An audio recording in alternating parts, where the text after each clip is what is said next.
Considering the contemporary context, the current scenario of Malayalam cinema, ഒരു cameo ഉണ്ടായിരുന്നു. തിയേറ്ററിൽ നിന്ന് കത്തി, ലിറ്ററിൽ നിന്ന് കത്തി. The most valuable.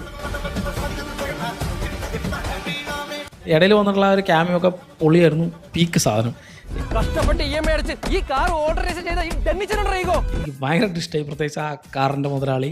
സമയം നീ നേരത്തെ ഒരു പരിപാടി കാണിച്ചില്ല, ആ സ്പീക്കർ ഇറക്കിയിരുന്നേ, അത് അടിപൊളിയായിരുന്നടാ. അത് പൊളി, അത് അൺഎക്സ്പെക്റ്റഡ് ക്യാമിയോ ആയിരുന്നു. $500 അതെന്റെ ആയിരുന്നു.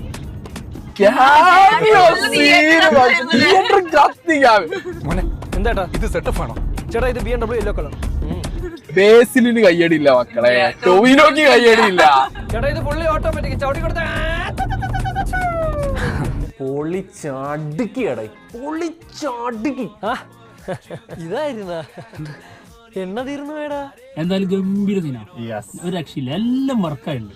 നീ എത്ര രൂപയ്ക്ക് പെട്രോൾ അടിച്ചത്? $230. അച്ചങ്ങായി വന്നപ്പോഴാണ് അതിന്റെ തൂക്കി. എന്തൊക്കെയാണ് ചെയ്തത്?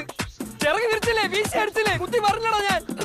ക്യാമിയോക്ക് കിട്ടിയ കയ്യടി ഞാൻ പോയിട്ട് വരാം. അതൊരു റേഞ്ച് സാധനല്ലേ? അല്ല ഷാനിക്കാക്ക് എണ്ണ വേണ്ടേ മറ്റേ പരിപാടി കഴിഞ്ഞിട്ട്? ദാറ്റ് ഷോസ് മലയാള സിനിമയിലെ നെക്സ്റ്റ് ജനറേഷൻ എന്താന്നുള്ളത് അതൊന്ന് മനസ്സിലാവും. അല്ലെ നീ 1 തൊട്ട് 100 വരെ എണ്ണ, എന്നിട്ടും ടെന്നിച്ച് വന്നില്ലേ നീ 100 തൊട്ട് 1 വരെ തിരിച്ചെണ്ണണം. എന്നിട്ടും വന്നിട്ടില്ലെങ്കിൽ എന്തൊക്കെയാ നടക്കുന്നേ?